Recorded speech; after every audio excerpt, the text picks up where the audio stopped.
Okay, thank you again, all of you, for being here today. We appreciate the interactivity and oh, there we go. Had to unmute myself. So thanks again so much for being here. We appreciate you joining us. We only have a handful, just over a dozen or so registrants for today's meeting, and it will be recorded, so we'll be sure to share it with others as well. But we're here today to talk about third-party food delivery fees and a potential cap on those fees. And first of all, I want to introduce myself. I'm Nat Rojanasa-Thera, Assistant City Manager for the City of Monterey. Hans Uslar, our City Manager, hoped to be here this morning, but he is on the board for the California Defense Communities Alliance, and they have a meeting this morning that just started, so he won't be able to join us. But we do have some folks here, and glad you're here. As many of you know, we've received some feedback from the Monterey Peninsula Chamber of Commerce and other organizations that have approached the City of Monterey and our City Council to consider limiting fees and commissions on third-party food delivery services. Some examples of the services include Uber Eats, DoorDash, and the like. We have a local third-party food delivery service in our community called Doorbell Dining. That's very popular. And due to the indoor dining restrictions and the temporary prohibition of outdoor dining, a number of these restaurants have relied on income that's generated from takeout and delivery services. And some of the restaurant operators have reported that they're being charged with fees up to 30% from some of these third-party food delivery services and apps, and that it's been challenging for restaurants to be able to generate revenue in order to cover expenses that may include rent, utilities, food, supplies, and others. Some of the cities in the United States, including here in the state of California, have implemented locally ordinances that cap third-party food delivery fees during the COVID-19 pandemic. Some of those examples include Berkeley, Santa Clara, San Jose, Fremont, Newark, Dublin, and closer to where we are, the city of Santa Cruz. And some of those ordinances also prohibit delivery companies from shifting costs by retaining drivers' gratuities. Although there are some cities have been affected by an additional surcharge, as we understand it, that requires customers ordering food from communities that have a cap that they pay that. So one example is in Santa Cruz, where there's a $2 or $3 fee that customers end up paying to offset the cap on commissions, which range from anywhere between 15% to 20% that we've seen here in the state. So the goal for today is to get feedback from all of you, hear from some of the stakeholders. We've done some research on the staff level. There are articles that we've placed on our website and on our policy information page about third-party food delivery fees at haveyoursaymonterey.org. And there you'll see links to relevant news articles related to this topic. There's a link to a recent Santa Cruz Sentinel article from last week, and a link also to DoorDash's website where there's information about merchant fees. I understand today we've got a few people who are registered who we'd like to hear from first. They include Frank Geisler, the CEO of the Monterey Peninsula Chamber of Commerce, and Frank has agreed to say a few words and offer some feedback. We also have joining us Chad Horrell, who is with DoorDash, and we appreciate him being able to be here too and share their perspectives. And we look forward to hearing from others as we continue our efforts to learn more about this topic and also gather feedback. So that is the goal for today's meeting, is to share information, learn about the challenges, hear about the pros, the cons, gather feedback, and that will then allow us to go back to council with more information and determine what the next steps might be. So with that, and I see here we have our Councilmember Ed Smith with us, as well as Rick Johnson, who is the Executive Director for both the Old Monterey Business Association, as well as the Lighthouse District Business Association, the New Monterey Business Association. So thank you for being here as well with the rest of you. So we'll first start with I'll ask Frank and give him an opportunity to talk. Oops, let me click one too many people. So Frank, are you there? Yes, I am. Can you hear me? Yeah, I can hear you. Thanks for joining. Excellent. Thank you. So thank you very much, Nat. My name is Frank Geisler. I'm the CEO of the Monterey Peninsula Chamber of Commerce, and I want to thank you and the city for organizing this business forum during a critical time in our business community. So the Monterey Peninsula Chamber of Commerce has the mission to support the success of its members and to promote the regional economy. And today, of course, we're talking exclusively about the restaurant businesses and how they've been tremendously affected since the beginning of this pandemic on March 17, 2020. So if we recap March 2020, shelter in place, the government shuts down all restaurants and only allow takeout and delivery until May, June, where government allows outdoor dining at the cost of additional infrastructures such as heaters, separators, decks, parklets, and the like, and takeout and delivery.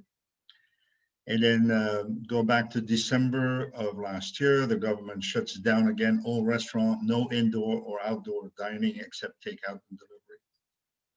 Just as an aside, we hear now that there's some investigating teams that are coming out verifying the absence of tables outside dining establishments, not seats or benches, but tables. So I digress a little bit, but what's the difference if one picks up an order and sets it on a table or on the curb, or yet again on the hood of a car parked a few feet away? So how is it proven that this action alone contributes to the spread of virus? I don't know, but as I said, I digress.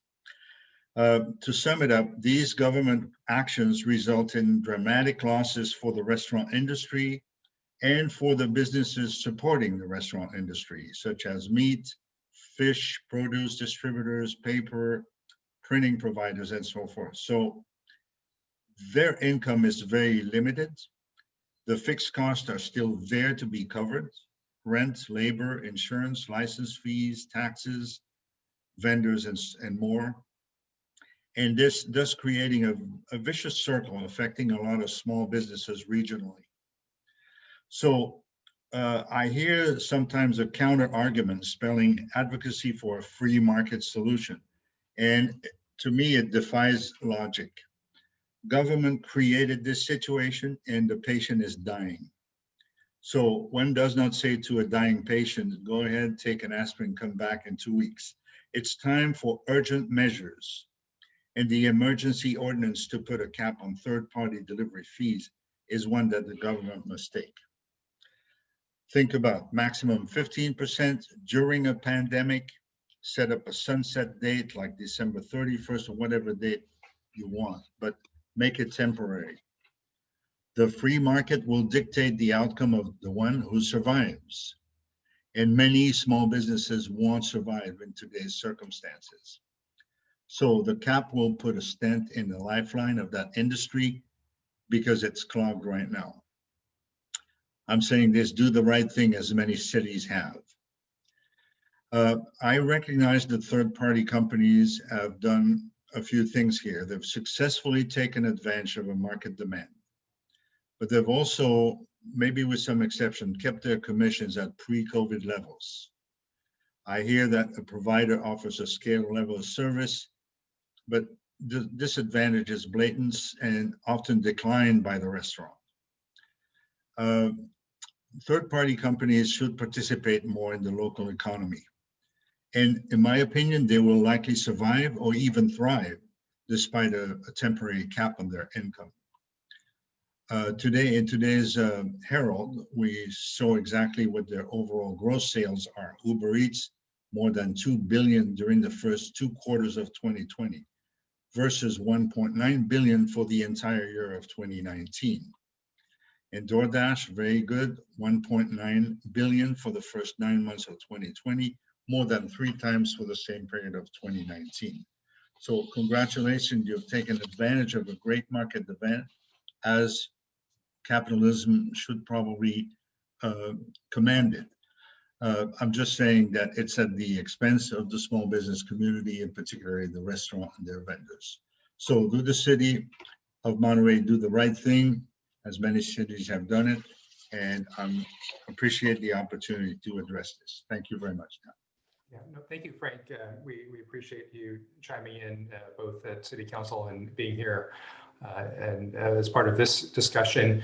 Has the chamber, how many restaurants have you heard from roughly, or is your sentiment that the feedback from the restaurants is unanimous on this topic? No, it is not unanimous. Some people decline to use the service. Some people have their own online ordering system, which is good. Some people also participate in or simply say order online and pick it up yourself. So it's not unanimous that everybody's using the service. Mm-hmm. But some of those that are using the service have shown that they've, increased their costs tremendously, and sometimes, to a level that we heard from 8% to third-party delivery fees in 2019 to over 40% in 2020. So there's a drastic increase in that. But once again, once all the fixed costs are covered, it's a good business model for a restaurant. It shows, it advertises their products, so they can have more customers eventually. But today they cannot cover their fixed costs, so it's additional salt to the wound. Mm-hmm. And when you mentioned the fees, has the fees increased since COVID, or has it been consistently high? Because I believe there's different rates, correct? With the fees, there's depending on what's being advertised, whether they're enrolling in the full order from the menu and have it delivered through the third party, or if it's just the menu being advertised for food being picked up within the restaurant itself. Yes, what I heard from a restaurant owner is that there is flexibility from DoorDash, and I think you have somebody from DoorDash on the line, so maybe this would be better for them to explain it, but no flexibility from other providers at all. So the pre-COVID rates have been the same during the pandemic as before the pandemic. Mm-hmm. Mm-hmm. It's just because of the reliance. So it sounds like the fees haven't necessarily spiked during COVID, but they're just, it's harder for businesses because they're relying so much on delivery more so than, of course, the dining in or outdoor dining. Yes. Yeah. Okay. Great. That's helpful. Is there anything else you'd like to add, Frank? We may get back to you again later. We wanted to keep this conversational and interactive. No, I think that I'm listening to the rest of the participants, and I think it's an important conversation to have. And I heard that many other constituents or municipalities are thinking about it as well. So good exercise. Thank you for doing that. Thank you, Frank. Really appreciate you being part of this. And again, we may get back to you. I'd like to ask maybe Chad from DoorDash. We did try to reach out to some of the other third-party providers that include Uber Eats and others, but have not heard from them. But we appreciate Chad Horrell for being here. And Chad, if you could introduce yourself, we'd appreciate it. Yep, thank you very much, and happy to be here. Again, my name is Chad Horrell. Work with DoorDash, been working with DoorDash for a little over 3 months at this point, so I'm still kind of relatively new to the company. But I think it's important to note that my main focus is the issue of right now, particularly the issue of these commission caps, price controls, particularly at the local level across the country. As folks can imagine, during the pandemic, is I think Mr. Geisler, alluded to, and we all know about, restaurants are undoubtedly hurting. And, that is not lost on, our company at all. I think, since the beginning of the pandemic, we've actually provided over $120 million in direct relief, marketing support, and grants to our restaurant partners nationwide. As a part of that, we've also gone beyond that too. We've also developed new products and services, including our DoorDash storefront, which actually it allows restaurants with 5 or fewer locations, so more of your smaller restaurants, but also those that have been hardest hit by the pandemic, to offer online ordering, takeout, and delivery at zero cost. This provided those specific restaurants. Oftentimes, these are restaurants that do not have a digital footprint of any kind, so they can't even really provide, unless you're using the yellow pages in some places. They really can't even provide carryout in some cases. But it allows them at least a platform from which to connect with customers, online, for both carryout and delivery service. And that product, again, it has been free of charge and will continue to be free of charge actually through March 31st of 2021. I do want to at least kind of point out, for folks, because this is sometimes lost, in the entire debate, but, restaurants that DoorDash works with, they are our partners, and they choose to be our partners. They are, we are involved in a contract. It's a mutual decision to, do business together in this case. And with that being said, I also want to at least highlight the fact that, restaurants have the ability to provide their own delivery service if they so choose. As can be expected, delivery, there's a lot of overhead involved with that. There's a lot of cost involved with that. And because of that, many of our restaurant partners have chosen to rely on us to provide that delivery service for their restaurant on a per transaction fee basis. It's not a monthly contract, it's a per contract or per transaction basis that they pay, that they pay DoorDash. I believe that is the case with the other third-party delivery platforms as well. But it's also something that, the restaurants can also get out of at any time. It's not a yearly contract. It's something they can so choose to, be a part of and, get out of at any time, during the entire relationship there. I think it's also important to note that, for our platform to work the way we see it, it has to work for all of our stakeholders. We look at our stakeholders as a 3-legged stool, and without one of the legs, the stool is going to fall over. But who are those stakeholders? They are our restaurant partners, our delivery couriers, or our dashers, as we would call them at DoorDash, and our customers. As I mentioned a second ago, the restaurants, obviously, they rely on us because they do not want to take on the cost-intensive investment in the technology and the personnel that, is involved in delivery. For our delivery couriers, our dashers in this case, in many cases, these are folks that are seeking supplemental income. I think, as you can probably imagine, throughout the ongoing pandemic, with a lot of the economic hardship going on, more and more dashers are logging in more and more hours daily and weekly, trying to earn income to help support their families themselves. And I think in much of California, I believe the hourly wage for dashers is in the upper echelon of it's in the high 20s per active hour that they work. That is above the national average, which is around $22 per active hour. And then also, there's also our customers. And our customers, they come from, all corners of the country, towns, cities, rural areas, all income brackets. But the most important thing is they want to safely order from their local restaurants and have it, delivered to them in the safest manner possible. And in a lot of cases, as you can imagine, during the pandemic, that has been through food delivery. Because the other options just are not readily available. I do want to at least, touch on the fact that, as a company, we definitely do not support commission caps, price controls.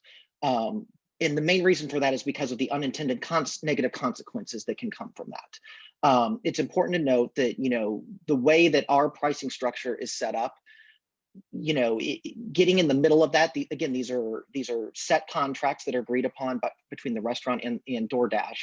And, but for government to get in the middle of that, it messes up the entire pricing structure. And even with a 15% cap, it's important to note that that does not in any way even cover the cost of the delivery service itself. So essentially what we're doing at that point is we are either subsidizing the delivery service for the restaurant at that cap level, or the cost has to be made up in other avenues. Early on in the pandemic, I will at least note, DoorDash, I believe the other food delivery services did as well, but we saw these as temporary measures to try to get through the pandemic. You fast forward 5-6 months down the road, it's no longer temporary. And even with where we're sitting right now, I think last Friday was the worst, the date with the highest number of deaths nationwide. So, we're getting to a point where this is dragging on and on and on and on and on. And we do have to find, other ways to deal with this. And we at least believe that, there are other options that are out there, particularly, public-private partnerships, which DoorDash has been involved in a number of other locations, working with local government, working with restaurant associations, local chamber of commerces to, provide grant programs that directly support restaurants, directly support, workers in the hospitality industry. And even in some localities, there have been some localities that have directly subsidized restaurants through grant programs for the delivery services that they so choose to use. We think that these are just some of the options that are available out there, but also not an option that I think has been probably used enough across the country. And just to kind of get specific, and then I'll move on, but specific into what goes into our commissions. Because I think this is important to note, is, DoorDash provides end-to-end service for the customer. We take the online order, we dispatch that to the restaurant, we dispatch the dasher to the restaurant to pick it up and deliver it to the customer at the end of the day. But we also have the technology, the platform we must support. We also take in the credit card processing fees, which oftentimes with indoor dining or dining of any kind at a restaurant, the restaurant would be taking on that fee already. And that is oftentimes up to 3% of the overall fee. So to include that even in the 15% commission cap, that's just another example of, why it's not workable. We obviously pay the dashers. We also provide auto insurance and liability insurance for, on-the-job injuries. And then I think, the other thing that we also provide, the customer, the restaurant, the dasher, is 24/7 customer service support. It's important to note that, DoorDash, because we do provide the end-to-end service, if something goes wrong with the order, we have customer service reps that are there to help make the order right. And if we can't make the order right, the order is free. And that's a cost that we take on ourselves. As a company, whether it was our fault or not, it's something that we take on, as a service that's providing that end-to-end service. And I do want to at least, kind of touch on, Mr. Geisler mentioned the, gross sales are up this year compared to previous years, which is true. I think if you look at any of the third-party delivery services, that is undoubtedly true for the reasons that have been stated here. But it's also important to note that gross sales also don't take, our costs into account here. And to me, that's in our company, that's the one thing that has to be taken into account when looking at any type of a price control or a commission cap, is we have to be able to at least pay for the service at the end of the day. And again, Nat, thank you so much for, having me here. I'm sure there's going to be lots of questions, which I'm, more than happy to engage on. Great, thanks, Chad. I do have a few questions, and of course, we'll take questions from the audience as well. You mentioned that the 15% cap doesn't cover the cost for delivery service itself. Can you describe what you mean by delivery service? I mean, you mentioned the dispatch and credit card fees and the payment to drivers, but is there, obviously there's the technology. Does that include technology lumped in? Because obviously, technology is quite a bit of investment that you've put in there. What do you mean by doesn't cover delivery service itself? In most cases, if you look at obviously what the drivers get paid, there's a lot of factors that go into that. So I don't want to use a specific example here or there, a dollar amount or whatever, to attach to that. But in most cases, the 15% cap on the cost of the food, which is, how that is all calculated, does not cover what would be the overall takeaway for the dasher on our platform. That's kind of what I'm meaning by the 15% there. In a lot of cases. So in cases, let's just say there's a $50 order, the 15% commission on the $50 order is that would be on the more on what you would, or let's say, it's more than what you would receive, or is rather less than what you actually pay to the driver. So the $50 order, I'm not talking about the $50 order as much as like the $20 order. On a $20 order, the driver would oftentimes take away more than what would be a 15% cap on that order. Got it. Makes sense, because when you're driving, whether it's a $15 order or a $50 order, you're still paying the driver the same amount because of their trip. They get the certain. What does the driver receive typically? I think it used to be $7 plus tips. What does the driver? I mean, so our drivers on our platform receive 100% of the tips they are given by the customer. It's going to vary in every location. It's also going to vary depending on where the driver is located when they take the order, where the restaurant is located, and where the customer is ultimately located. That all of those factors go into what determines the pay. But it's also important to note that a driver, a dasher who, when they're on the platform in their car and they see, an order come in, before they choose to take that order, they see what their pay is going to be, so they know what that compensation is going to be to take that order.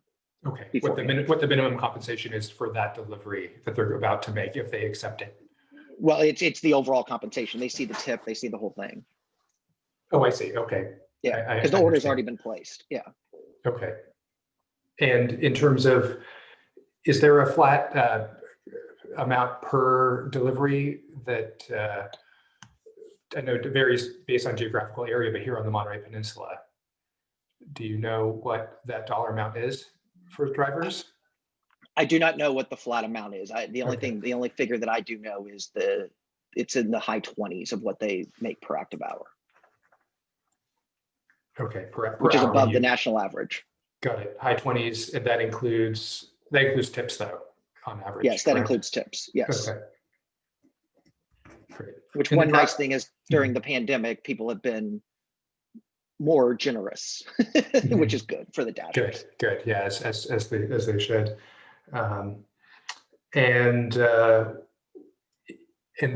drivers, they're covering, who covers insurance costs and gas, other operational costs for, just so we all learn a little bit more, because I'm still learning about the process too, and I'm sure our viewers would be interested in knowing more.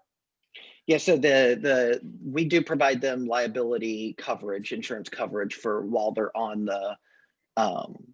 while they're delivering an order. The gas would normally be on them. Okay, so gas and vehicle maintenance is on them, but the liability insurance is on you cover that cost as part of your expenses. Okay, and then you'd mentioned that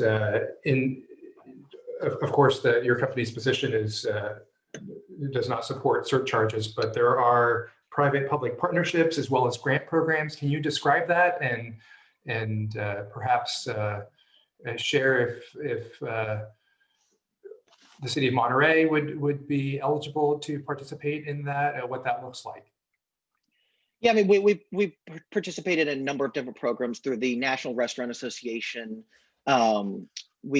Different state restaurant associations, some local restaurant associations, as well as cities in some cases. Particularly, one that I would just point to going back a few months was our Winterization grant program, which actually helped, localities. Not all of them were in areas that had harsh winters. I will point that out. But it was partnering with localities, different states, the restaurant associations in those localities and states to help try to provide extra funding for restaurants to help get ready for the winter months. So, obviously with the restrictions on indoor dining, obviously more and more of the restaurant service has to be moved outside. But, helping with the purchase of heat lamps, any type of, tinting systems that are allowed in different localities, and they are different across the board. But, anything and everything that, can help restaurants adapt to what is kind of the new normal for their business. Mm-hmm. I will also at least point, go ahead. Oh, go ahead. No, I will also point out another partnership that we just launched with the city of Monterey City down near LA here Park. recently. Monterey Park, yeah, I'm sorry, Monterey Park, you're right. This just launched a few weeks ago, but where they are actually, they're subsidizing local restaurants to work with one of 3 platforms. I believe that DoorDash is one of them. But then I know there is one local platform, and I'm not sure, I can't remember what the third one is, but to work with one of the 3 platforms in order to try to encourage, some of those local restaurants to engage more with food delivery services. With the hope of trying to make sure that, we all come through this on the back end, that we survive the pandemic, because obviously with the closure of indoor dining, in some cases definitely delivery and carry out is the only option out there. Mm-hmm. But that's at least a scenario where DoorDash has worked directly with the local city there and the restaurants to get more folks on the platform, get more of them actually engaged in our storefront program, which is actually free of charge right now, or any whatever program actually makes the most sense for them. Mm-hmm. Okay, no, that's interesting to hear. We sometimes get mistaken for Monterey Park, but not that often. Yeah. Since we're more well known than they are. Yeah. The other question to you, you refer to restaurants that work with you as partners. With some of these grant programs, do you provide these opportunities for partners to apply for funding? How does that work, or is it just a case-by-case basis?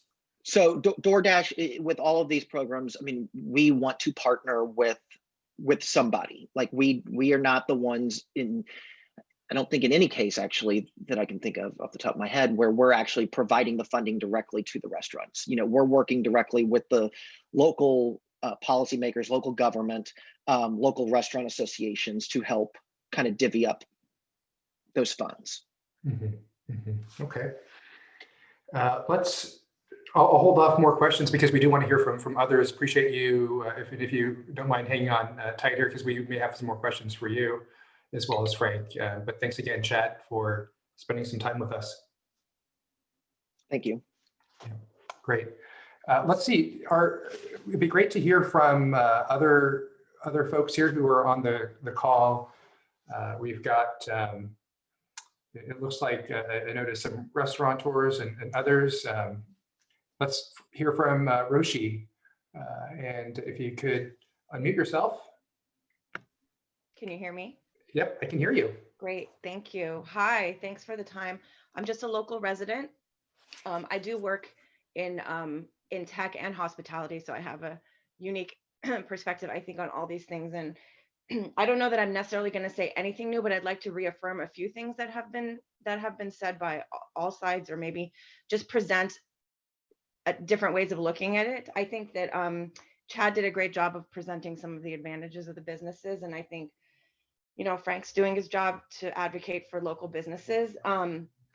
So I just want to say that Frank made a point of how badly the businesses are hurting, and that it's a result of the way the government has structured how we deal with the crisis. I would point out that and then his argument is, well, government should step in and try to fix it. But I think it's a little misguided to try this approach. I don't think that the fact is that these businesses stepped in to fill that gap where government created a hurtful situation, whether or not you agree why they did it.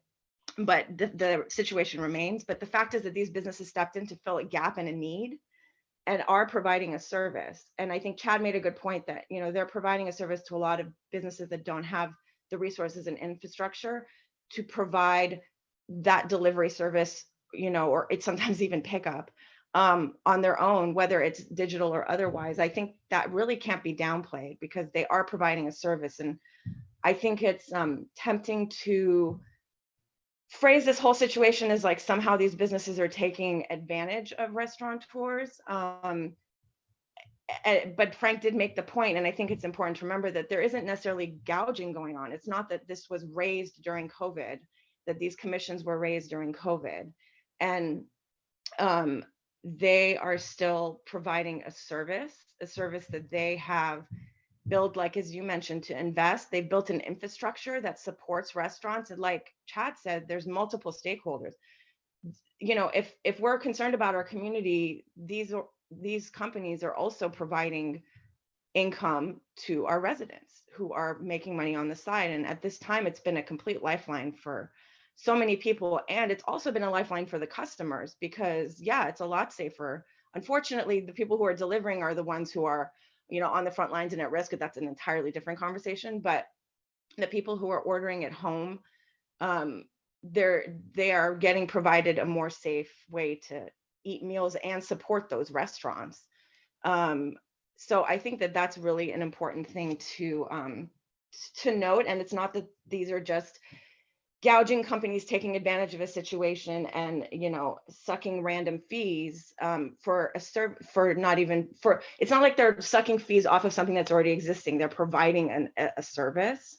And again, I do think there is some lack of education and knowledge from business owners, which is entirely normal because they're running a business. And, you know, having been in marketing, I know it's hard to do everything and know everything. And so a lot of them don't know about that commission-free link, which is really great and vital at a time like this. Again, not all businesses, I mean, not all of these apps, delivery services are necessarily doing that. I know DoorDash is, you know, Google has something like that. The point is these restaurants are getting business that they potentially would not be getting to help support them to get through this. So I would urge the restaurateurs that feel that they are maybe getting it taken advantage of to really crunch their numbers and say, so without this app, would you be getting the same amount of orders? Would you be getting the same amount of business?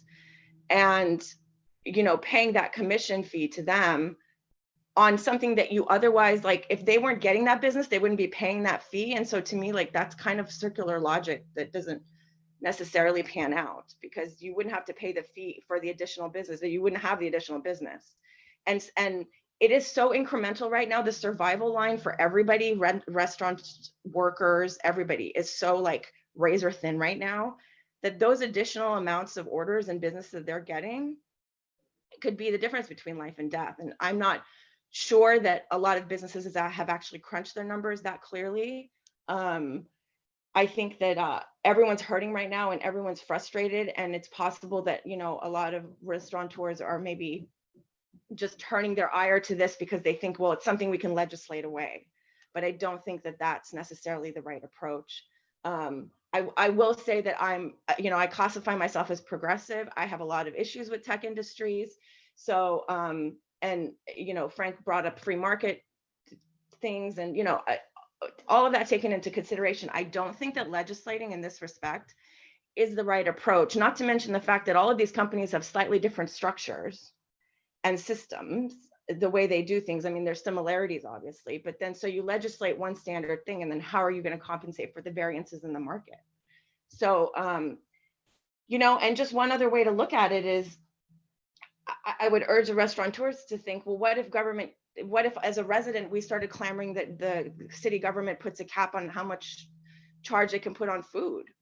Like, you could apply, if you're gonna apply to a business model for one industry, then, you know, I'm being very sort of hypothetical here, but just as a way to think about it, how is it different from someone walking into your restaurant and saying, well, everything sucks right now, I think you should make me pay less for food that I don't necessarily wouldn't get in the first place? And so it's just different ways to look at it that I think are really important.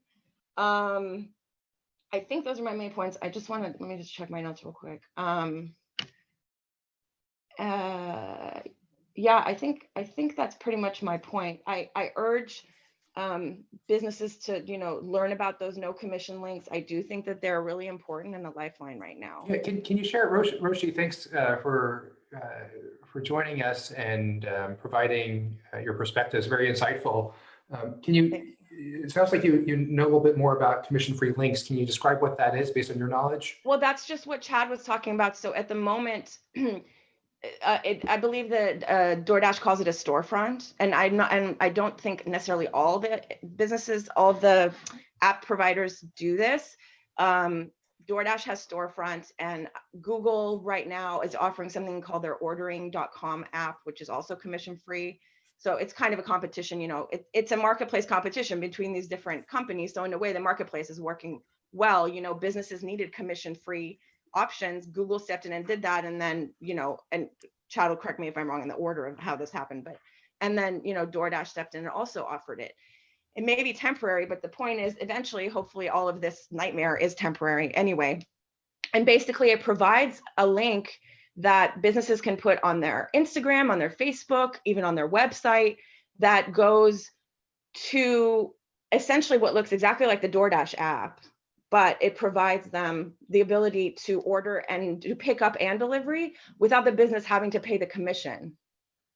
So rather than like saying, if I just go, if I'm a customer and I go through the DoorDash app, and if that business is signed up, that's another issue, whether the business is even signed up with DoorDash to have that contract, to pay those fees and get that business.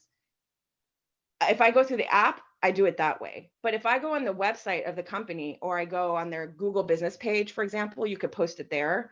Although, I mean, then you're kind of competing with Google, so it becomes kind of a sneaky thing to do. But then I could, as a customer, I can order. I have the same exact experience. The interface looks the same. It looks just like DoorDash. Everything's the same, but the business is not paying that fee. They're only paying the fee if they choose to order. When there's an order, yeah, that fee.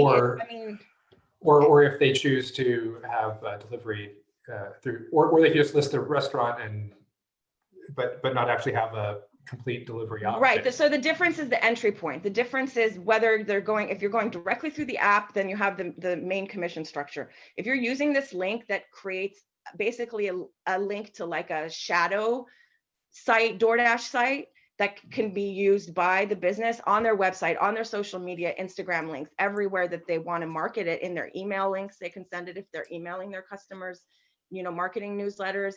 That gives them the platform to get the same business while temporarily not having to pay the fees. Mm-hmm. And I think Chad said that that's valid at least through March 31st. Maybe they'll push that up later, but right now in this winter season, when we're all hurting, like, this is a great time to take advantage of it.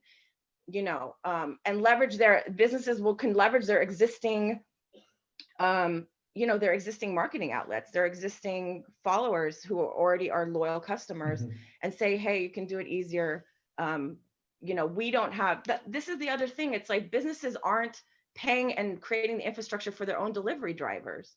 So someone is stepping in and taking the cost of that. And I think that has value. I would argue that has value. And we will hear from Jane Haynes in a moment. Just one last question for you, Roshi, and just in your opinion, some of you mentioned restaurants, should crunch their numbers. The commission fees cover certain costs. What are your thoughts about those cities that have implemented a cap on commissions, but then have instituted a surcharge for deliveries within that jurisdiction that's then passed on to the customer? So essentially, the restaurant doesn't pay, the restaurant pays the 15%, but the additional difference, whether that's a fixed dollar amount or a percentage amount, is paid by the customer who chooses to do that delivery. What are your thoughts about that? Yeah, that's approach? A good question. I would be slightly hesitant to make any broad comments about that because it's like such a new thing that's happened, the legislation, and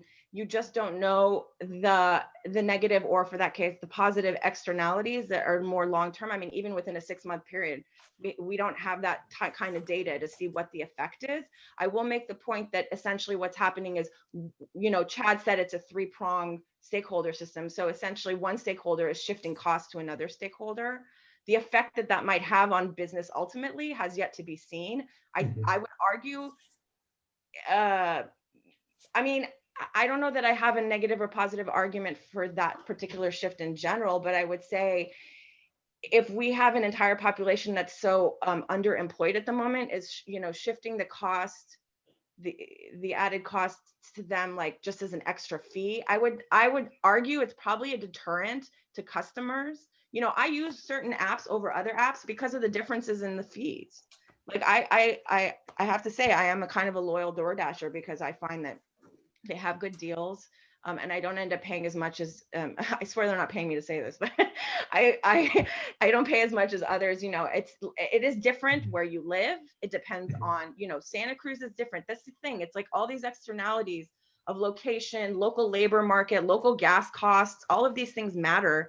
And to make any statement about these laws that have been passed, you know, yet, I would reserve any judgment. Okay.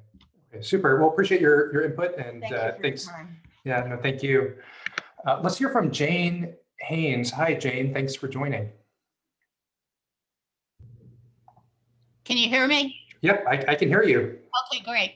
I'm an elderly DoorDash customer, and I order relatively inexpensive dinners. And I sent over to the city a sample bill I got last night from DoorDash. It was, rounding off numbers, it was roughly $18 for the food, and then another $12 to include my tip and tax and so on and so forth. My concern is that if, and I understand from the discussion today, that DoorDash was charging the restaurant, my food was $18. So they would be charging the restaurant 30% of that, which is roughly $6. If it went down to half of that, to 15%, they would only be charging the restaurant $3.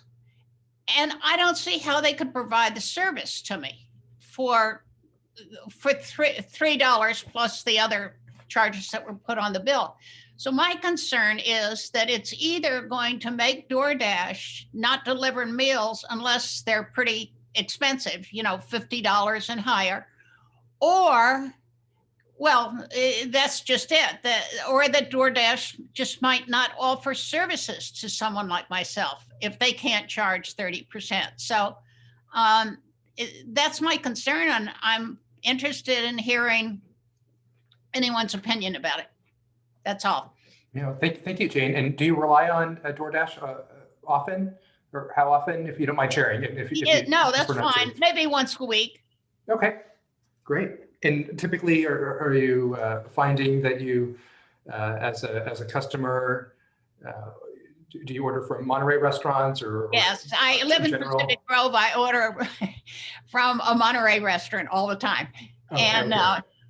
But Pacific Grove is considering putting this on too. And I don't understand, if Pacific Grove has this law and Monterey doesn't, is Pacific Grove's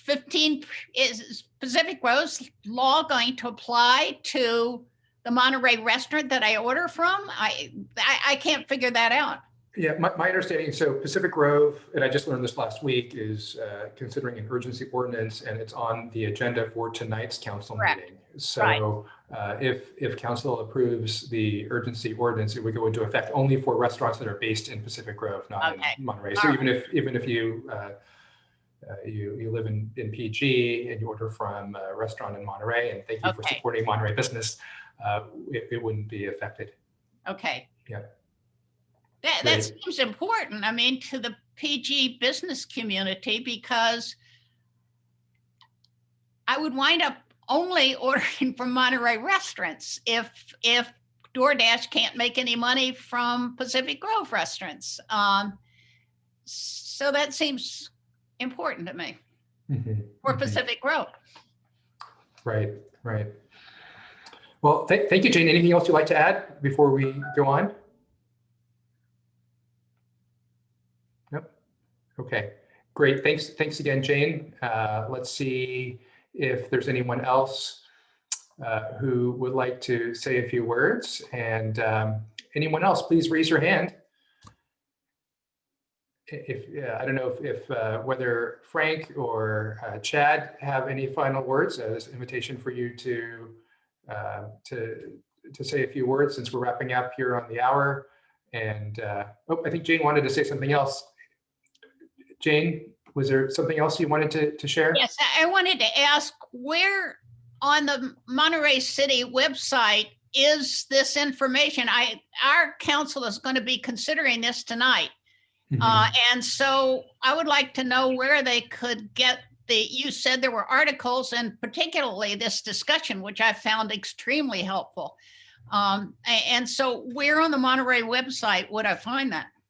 Yeah, so we have, if you go to our homepage or just go directly to haveyoursaymonterey.org. Again, that website is haveyoursaymonterey.org. We have a list of active projects and policy issues that the city is currently working on or considering or has implemented recently. And one of the topics is third-party food delivery fees. We have a cannabis survey on the topic of commercial cannabis. We also have information on COVID-19, sea level rise adaptation, and other issues. So all of that's on our website at haveyoursaymonterey.org. Okay, my deepest thanks to Monterey. I'm the person who wrote that letter to the editor of the Herald a few weeks ago about how wonderful Monterey is, because they don't just jump in and do something. They tell the community about it, and it's on this Have Your Say website. So I thank you for that. Yeah, thank you. Thanks, Jane. We appreciate the kind words. And this is just sharing my screen here. This is the website, Have Your Say Monterey, where we have a description of the policy issue and relevant news articles. So you can see here, Santa Cruz Sentinel, Berkeley side has an interesting analysis on the costs for the restaurants and how that's divided. And we included a link to DoorDash as well, and thank them for being here. So let's see, we have one more hand raised. Ian Penniman. Hi, Ian, thank you for being here. Would you like to say a few words?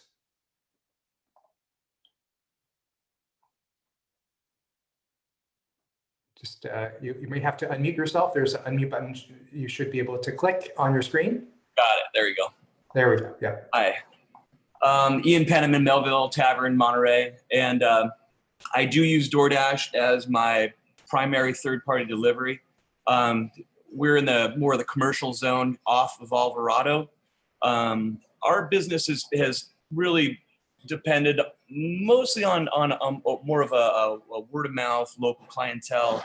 You know, we really try to focus on that one. You know, we don't so much depend on the you know, where we have the loss of tourism. You know, so being off the beaten path, we do use the DoorDash. You know, we do use a third party.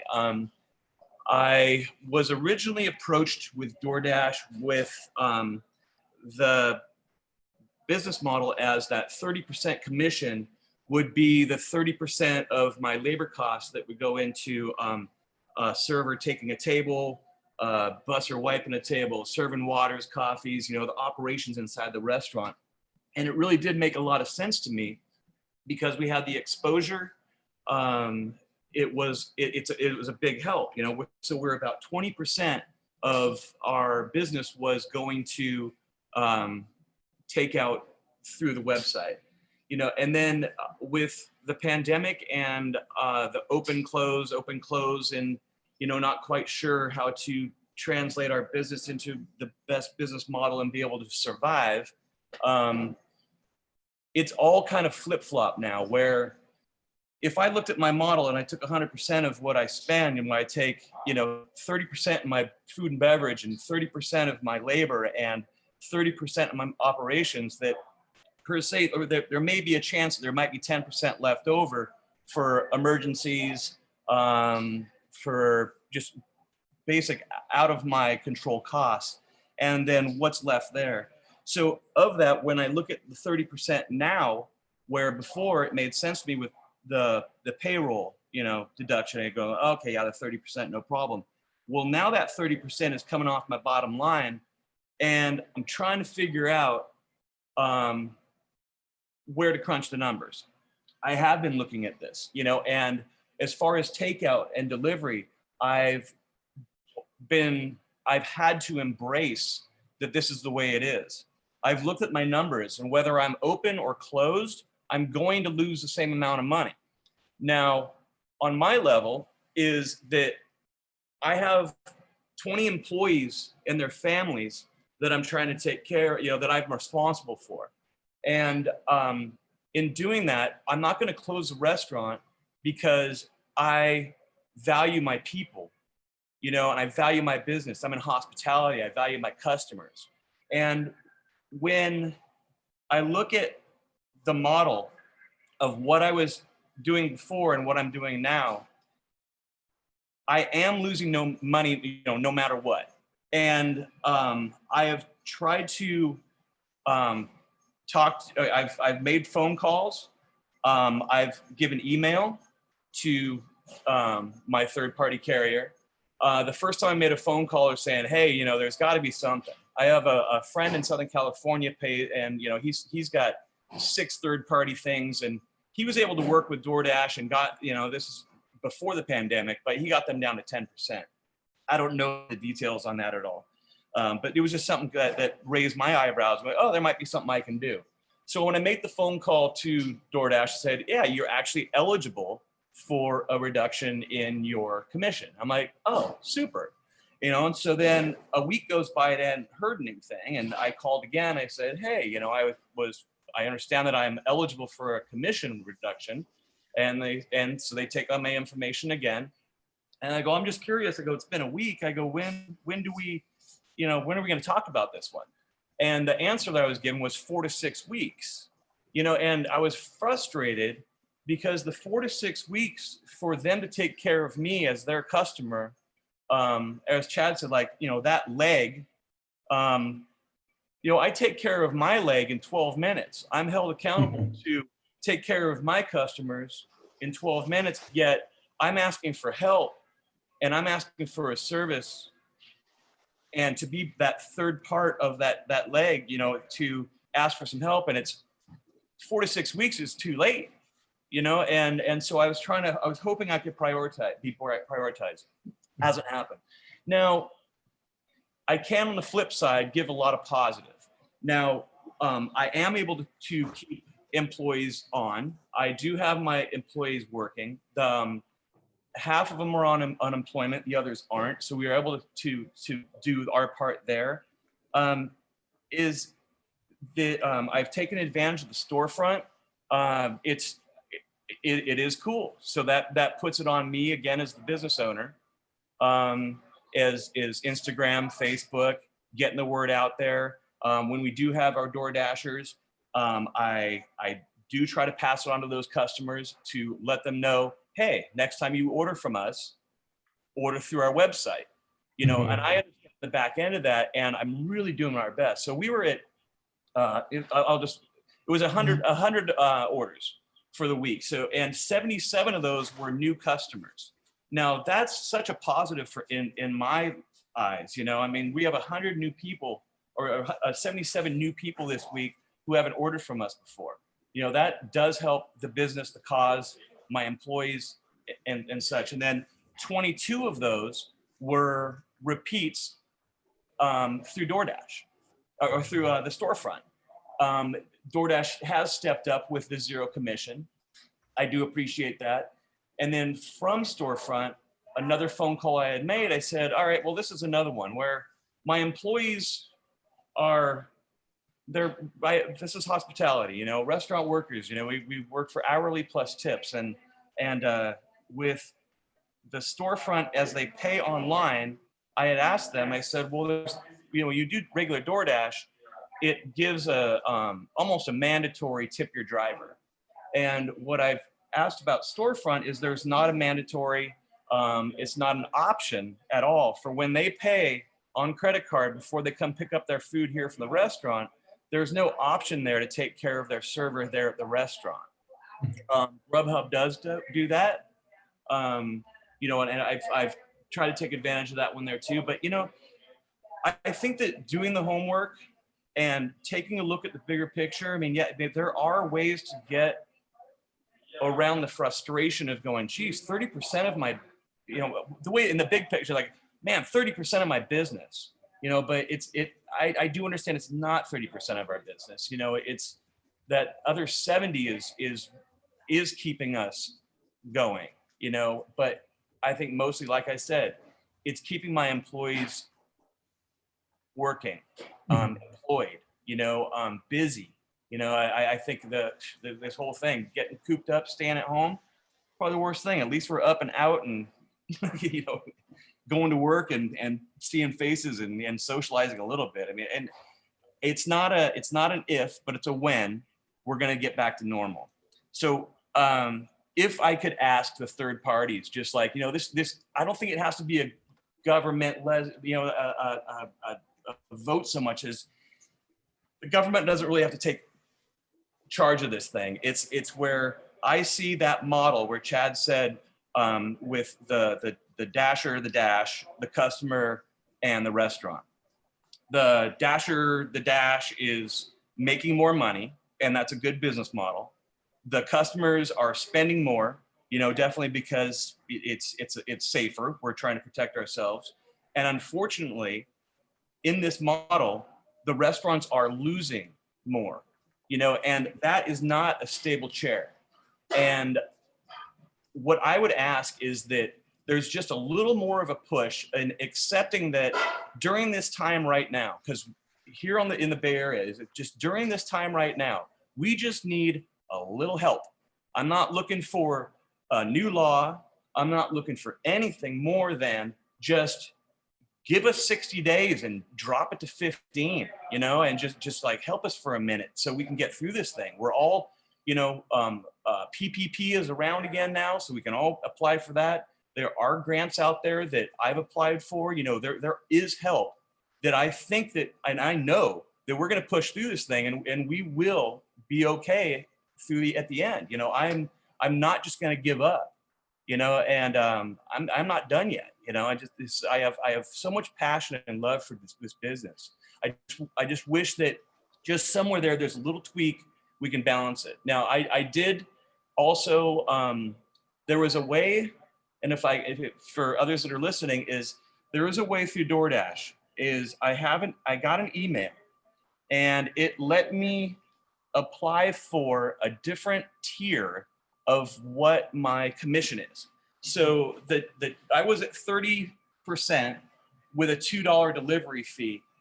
And then it gave option. I'm not looking at it now. I don't know what it was exactly. And then there's another tier where it's like a $4 delivery that the customer pays.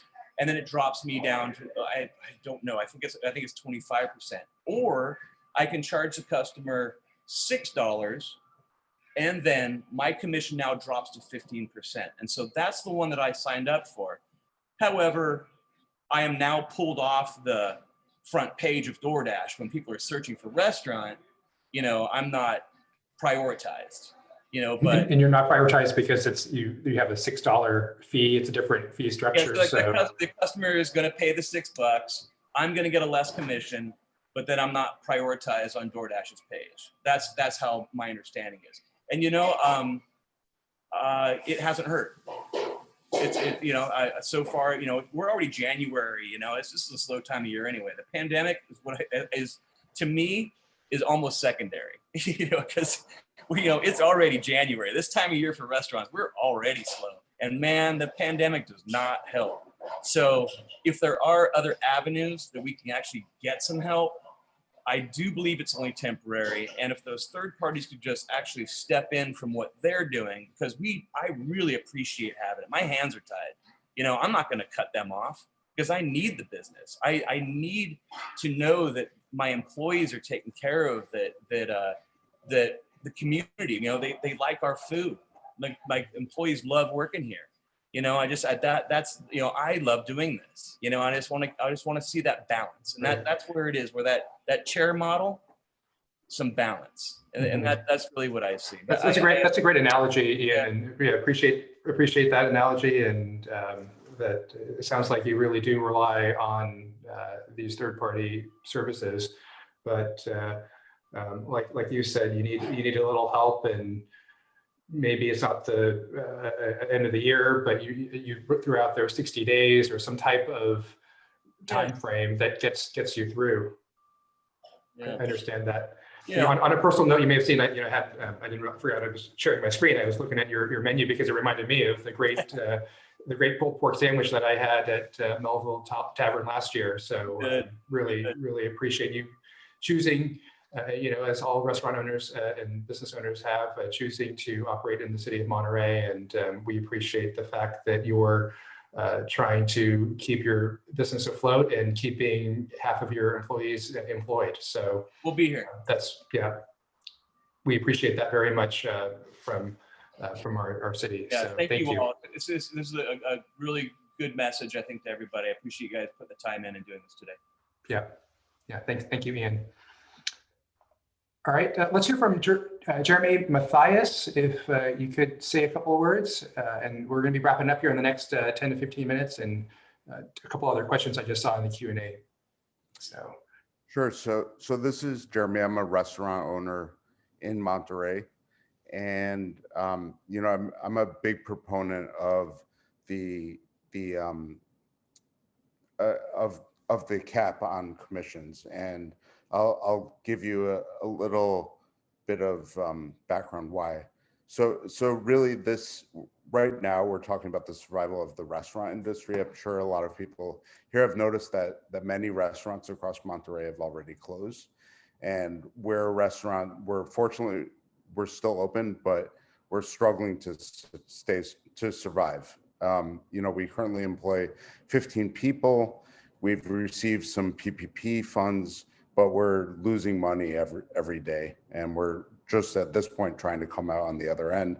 Unfortunately, on the other end of the pandemic, unfortunately, you know, our restaurant went from 88 capacity to 0 over the course of a few weeks. So we rely very heavily on delivery right now, and delivery is actually around 40% of our overall sales. A year ago, it was around 10%. So we're reliant on our 3PD platforms, which we appreciate, to provide food and offer sales for ourselves. Now, one thing we've tried to do, you know, we've updated all our systems. We've worked with our suppliers to cut costs. However, the one aspect that's still really sticky is the fees that we pay to our third-party delivery platforms. And, you know, we've tried to work with all of the platforms to reduce those commissions. Unfortunately, we're still paying, you know, that 25, 30% to them, and we can't get them to budge. And, you know, as the last speaker referenced, it's very difficult working with the platforms to try to get them to maneuver. So what I would say is that this policy, if enacted, would be temporary, hopefully, but it would allow us to withstand the rest of the pandemic. And I think when this is the only area where we're still paying continuous fees, and we can't see any sort of we can't see any sunlight. I mean, and so we're asking the city of Monterey to come to our help and the help of all restaurants in the community. The only other thing that I would mention is that, you know, as you called out, other cities across the United States have enacted this measure. So this is not something that's unique to Monterey. New York, Philadelphia, Chicago, many little cities within the Bay Area have enacted it, and we haven't seen any negative ramifications. Some of these cities actually enacted them back in March once the pandemic began, because they saw how urgent the need was for restaurants. And I think if Monterey follows the lead of these cities, you'll put restaurants in a sort of on a good pathway to survive the rest of the pandemic. So Super. And would you be able to share which business you represent if you're willing to do so? sure. So I'm the owner of Medici, the Neapolitan pizza company on Alvarado Street. Fantastic. Thank you, Jeremy. And since, you compliment other restaurants too, you've got great wood-fired pizza also. So thanks again for being part of our community and for chiming in and giving your feedback. Okay, well, thank you very much for hearing us. Mhm. Okay, and we're going to wrap up here with a couple of questions. I see here Jane has her hand raised again. I don't know if she has a quick comment. I know we've heard from you earlier. So do you have a quick comment, and then we'll go to Chad? No, it was a mistake having my hand raised. I'm sorry. Oh, okay. Thank you. Okay, Thanks a thanks. lot, though. Yep, thanks. And let's see, a couple questions. These are for Chad. Are Dashers classified as employees or contractors? And let's see, is the food delivery fee that is charged that the restaurant charges, is it not shown on the customer's bill? So let's see if Chad can answer those questions. And we're going to wrap up here in the next few minutes. So the answer about the Dashers are contract employees. The vast majority of them, actually, I think the vast majority of them, it's definitely part-time that they work. In fact, most of them, it's around something like, anywhere from 4 to 6 hours a week, I think is the number that I was told. But obviously, as the pandemic has gone on, more and more of them have relied on this type of work, for more and more of their monthly income. What was the second one again? I'm sorry. Second question. Yeah, second question is the food delivery service fee that you charge, that DoorDash charges the restaurant, a fee that is not shown on the customer's bill? So the commission, let's keep in mind too here, because that is a good question that some cities have looked at. I mean, the commission is a contract.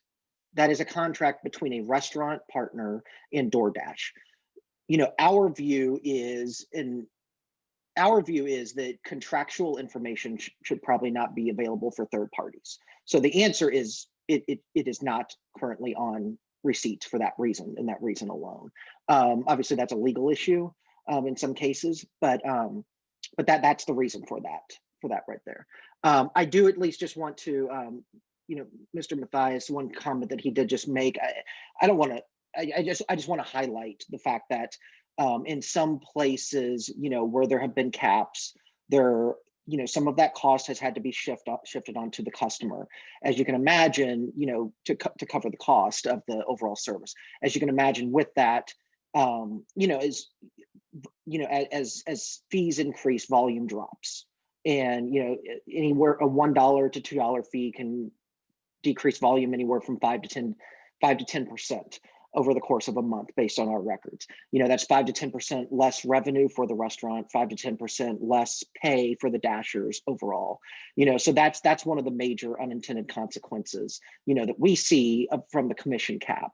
The other thing that we also see is we also want to be able to, reinvest in the product that we're providing, the service that we're providing, and with the inability to cover the cost of the service currently, the concern is that, some of those innovations, might be curtailed down the road. So, there are a number of unintended consequences that could come from this. And I don't want to refute anything. I just want to point that out, that there are some that are involved here. Okay, great. Thank you, Chad. We appreciate you being here, and thank you so much for joining us. We know a lot of good questions, and it's helpful to have you here. Thank you. Thanks for having me. Yeah. And then if any final word from, we always appreciate Frank Geisler and the Chamber for being a partner with us. And if he would like to say a few words, so give him that opportunity to unmute himself and provide any final thoughts as we conclude. Thank you very much, Nat, and thank you again for providing the forum that you did today during, around this important topic. To sum up, let's say this: a chamber usually is not asking for more regulations from the city. Generally, we're not asking for legislation or additional regs. However, in this case, I think what I heard a lot is the need for an emergency situation with 60 days or 90 days. And I think that's what neighboring cities are doing. Do it as an emergency situation to help through the difficult months of the winter before apparently there is a lot of optimistic outcome for the latter part of the second quarter. So if we do this, we help our business friends in hospitality, and then also we work together. I appreciate all the information I heard. I learned a lot about DoorDash. Thank you very much. Don't be a stranger. The chamber is not reserved simply for small businesses. We'd like to hear from you as well. And thank you again, Nat and the city, for providing the forum for this important topic. Great, thank you again, Frank, and all of you for being here and participating. We will take all this information back. Hope you've learned something new. I know I have, and we as staff will take this back and share next steps with you and engage with continue our discussions with the Chamber of Commerce and with our City Council in the future on this important topic. So again, we hope you have a great day today, and please stay tuned. And if you haven't already, follow us on haveyoursaymonterey.org, where we'll have more information in the upcoming weeks about this topic. Thanks again. Have a great one. Bye-bye now.